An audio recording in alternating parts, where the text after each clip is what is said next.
चला तर मंडळी, आज करूया दोडक्यापासून अतिशय मस्त जबरदस्त खमंग कुरकुरीत अशी रेसिपी। त्यासाठी इथे मी 2 ताजे कोवळे दोडके घेतले।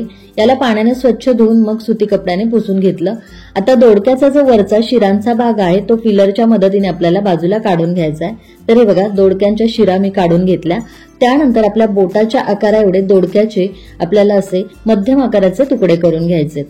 आता तुम्हाला हवा असेल तर दोडक्याच्या देठाकडचा आणि टोकाकडचा भाग सुद्धा तुम्ही कट करून बाजूला काढू शकता। तर हे बघा, इथे मी दोडक्याचे असे मध्यम आकाराचे तुकडे करून घेतलेले आहेत। आता यानंतर काय करायचंय, या दोडक्याच्या तुकड्याला आपल्याला सुरीच्या मदतीने उभे आणि आडवे असे 2-2 काप देऊन याला अशा पद्धतीने कट करायचंय। तर हे बघा, व्हिडिओमध्ये दाखवल्याप्रमाणे दोडका आपल्याला असा कट करून घ्यायचा आहे। फक्त दोडका कट करत असताना याचे तुकडे होणार नाहीत याची मात्र काळजी घ्यायची। आता अशाच पद्धतीने शिल्लक राहिलेले जे दोडक्याचे तुकडे आहेत याला सुद्धा आपल्याला सुरीच्या मदतीने उभे आडवे असे 2-2 छेद देऊन घ्यायचे आहेत। तर हे बघा, एकसारखे असे हे मी छेद देऊन घेतलेले आहेत। आता याला आपल्याला डिश मध्ये काढून घ्यायचंय। यावरती थोडंसं मीठ घालायचं आणि या दोडक्याच्या तुकड्यांना आपल्याला मीठ चांगलं चोळून घ्यायचंय। आता थोड्या वेळासाठी याला आपण बाजूला ठेवून देऊ। यानंतर एका बाउलमध्ये आपल्याला एक छोटी वाटी बेसन पीठ घ्यायचंय। त्याचबरोबर इथे मी घेतलेलं आहे एक छोटी वाटी तांदळाचं पीठ। थोडीशी यामध्ये आपल्याला हळद घालायची। एक छोटा चमचा मी यामध्ये लाल तिखट घातलं। एक चमचाभर आपल्याला जिरे पावडर घालायची। त्याचबरोबर एक चमचा इथे मी चाट मसाला घातलेला आहे।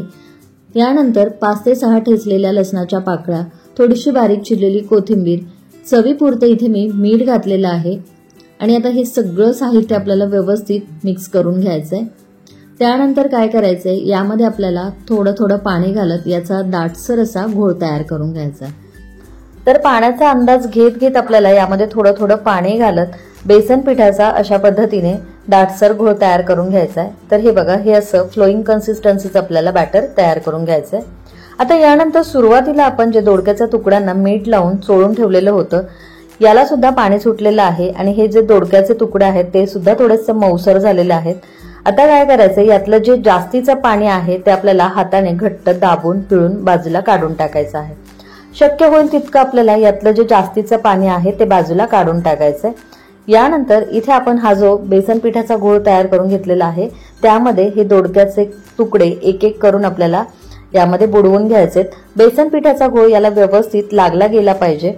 आता यानंतर बघा, इथे मी गॅसवर पॅन गरम करायला ठेवलं।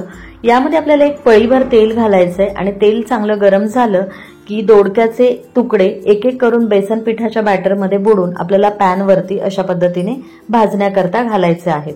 आता इथे मी हे दोडक्याचे तुकडे मी शॅलो फ्राय केलेले आहेत। तुम्हाला हवं असेल तर तुम्ही याला डीप फ्राय सुद्धा करून घेऊ शकता।